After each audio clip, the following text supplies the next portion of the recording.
Hello everyone. My name is Joy Agrawal and I am presenting my paper on a hybrid propulsion system that combines the key features of antimatter and nuclear propulsion.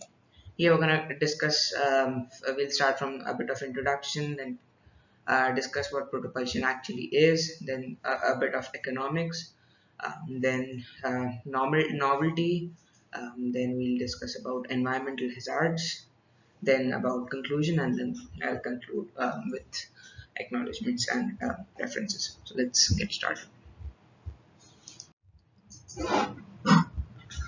So let's have a quick look at our progress in terms of propulsion so far. So propulsion is the act of being pushed forward as a result of application of force in the so basically this all works on Newton's third law of motion. So when something pushes back, that thing pushes you in the front. So currently operational methods for propulsion are liquid propulsion, solid propulsion, and ion propulsion. And conceptualized methods include antimatter propulsion and nuclear propulsion.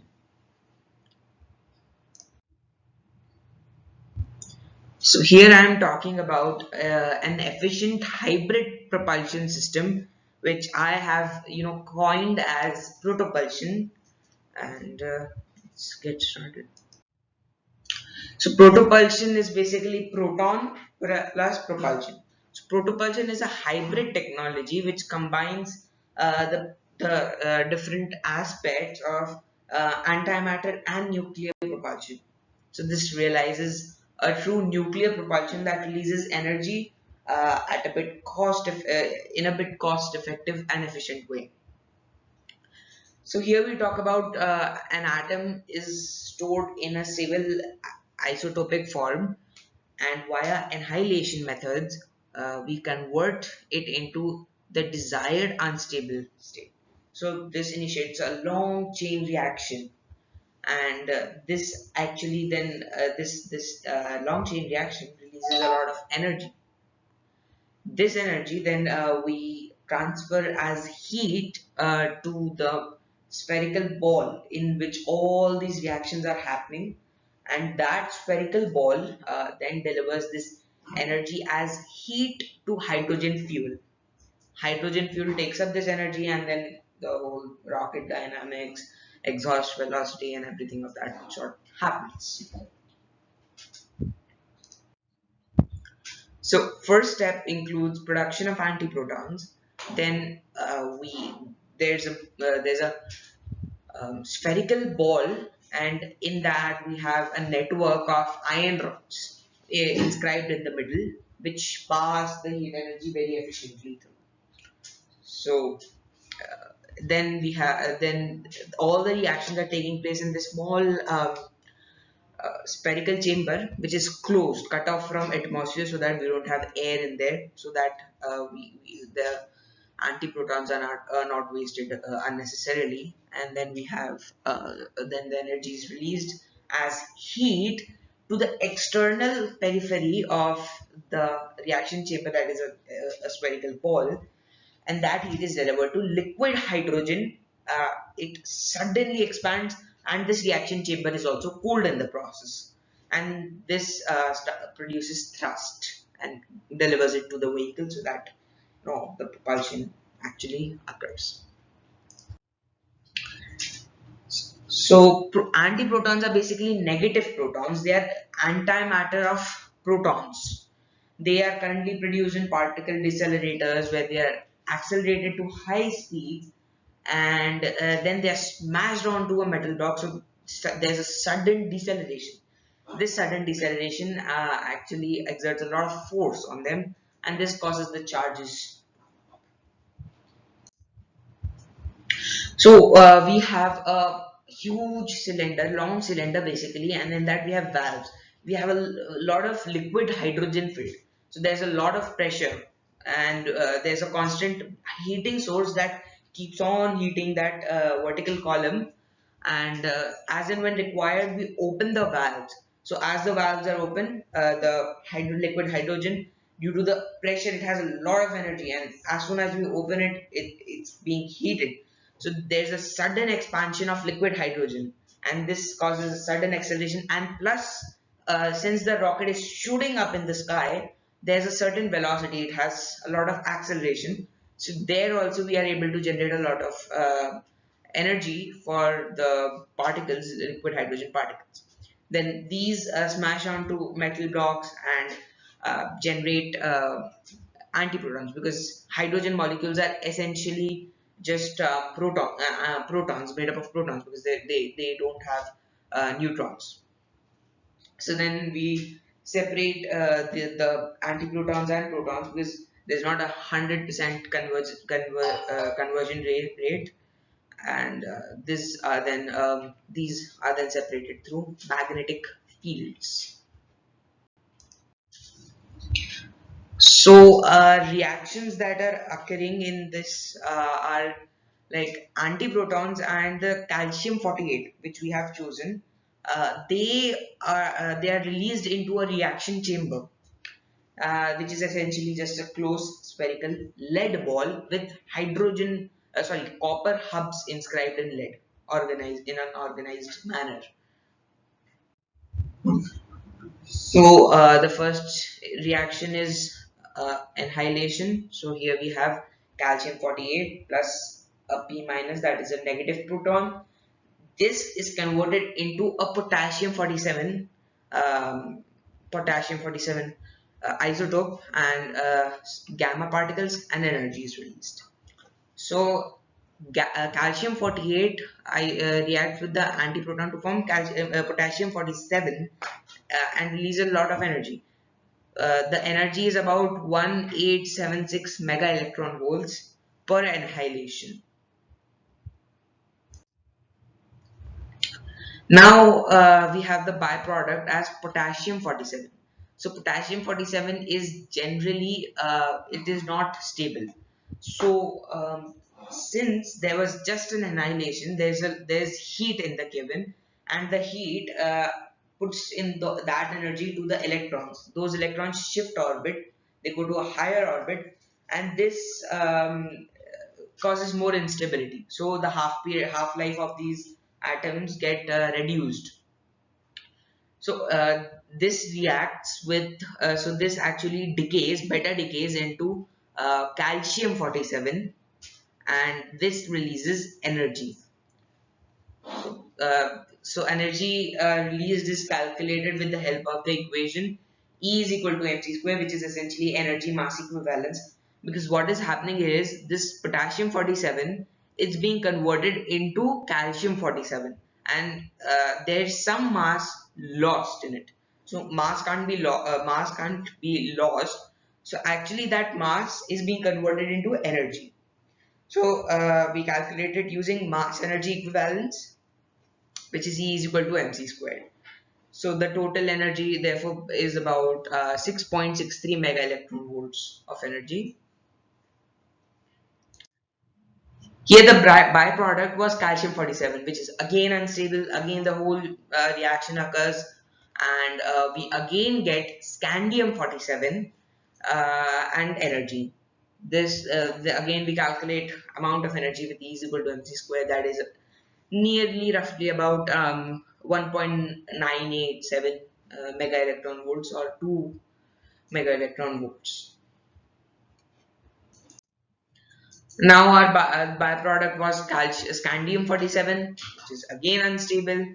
Again the whole thing happens, and this time it beta decays into titanium 47 and releases energy also.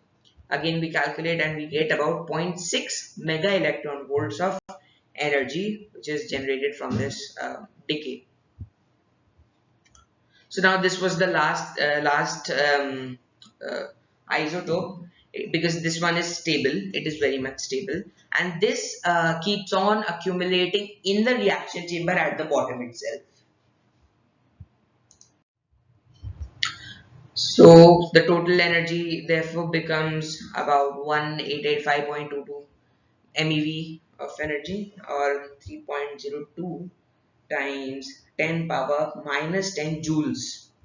So let's take energy density. We have the energy total, this one, upon the mass total. Mass total is actually nothing but mass of one calcium 48 plus mass of hydrogen molecule. We add these two because that's the only fuel we have. So this is just for the oxidizer fuel. Yeah. So this is just for the energy released fuel. So we get about 3.7 times 10 power 15 joules per kilogram of energy. This much energy is released from just 1 kilo of fuel, and it is actually 3.7 times 10 power 9 megajoules per kilogram of energy. So all this energy is then transferred to the outer periphery of the sphere, and this heat is liberated into liquid hydrogen. So there's a rapid expansion, increased energy, and it all produces thrust. It goes out the nozzle and it produces thrust. Yeah, so you can see a flowchart for easy explanation. We have protons which are converted into antiprotons. So actually, we don't take protons because it's difficult to isolate individual subatomic parts of atom. So we have hydrogen, which is just essentially protons, and we convert them into antiprotons. Antiprotons and calcium 48 annihilate with each other to form potassium 47. This then beta decays into calcium 47, beta decays into scandium 47, beta decays into titanium 47, and then the total amount of energy released is this 188.5.22. Then this energy is transferred as heat to liquid hydrogen, and this creates the thrust. Okay, let's dive into some economics. So this is the cost of fuel. We have 25. This is a huge number. So this is 2.5 times 10 power 8, yeah, dollars, and the energy density is this, the mj per kilogram, and we the cost per unit energy therefore becomes dollar 0.06 by per megajoule of energy, and cost per unit energy of conventional fuel is $2.2 per megajoule of energy. So this cost is actually including two hydrogens, one for deceleration and another for um, this thing, sorry, another for thrust.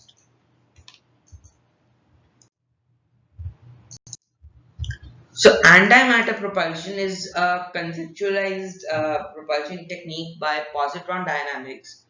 So they make use of electron-positron annihilation pair to release energy, and they use sodium 22 to decay into positrons. So we have a positive beta decay and a negative beta decay. Negative beta decay is nothing but electrons, and positive beta decay is when it converts into a positron. So uh, there are limitations with this technique. So Na22 has a very long um, decay period. It takes about 2.16 years of half life. That's for just the half life, and it's very expensive also because it's also found in it is found in limited availability on Earth, so it's very expensive. Yeah. One major limitation of nuclear propulsion is that it does not generate enough thrust to reach orbital velocity, or escape velocity, so that it can be placed into orbit, because the nuclear fuels which are used have a long reaction time, like long decay period, huge decay periods. So a lot of it is required, and so there are such limitations.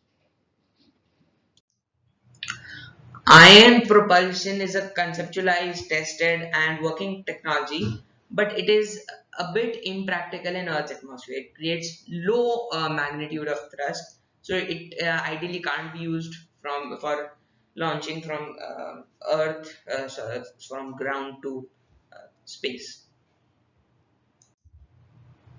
So here the titanium 47 is accumulated in the reaction chamber only, so there's no harm by it. Then the hydrogen, which is heated and then it burns to produce thrust. So it combines with oxygen where it burns and forms water. Water is not at all dangerous for humans. So therefore, this system is pollution free. So I would like to conclude with one thing that this system is actually aimed for Earth to orbit, and propulsion has always been a boon to us, right from the wheel to today's rockets and trains. Everything is just working on propulsion. It has always propelled our quest of knowledge from the round earth. Like earlier, we used to believe it was a flat earth, but no, it was our science, everything that confirmed that it's a round earth, to the giant leap of mankind, like on the moon and to Mars. It will lead us in future. It has empowered us from transportation to deep space science. Achieving such an efficient propulsion system is the duty of our generation. Our ancestors completed their duty by discovering the wheel. Now it is our duty to provide our future generations the boon of technological advancements and sustainable earth, an earth which has its own resources.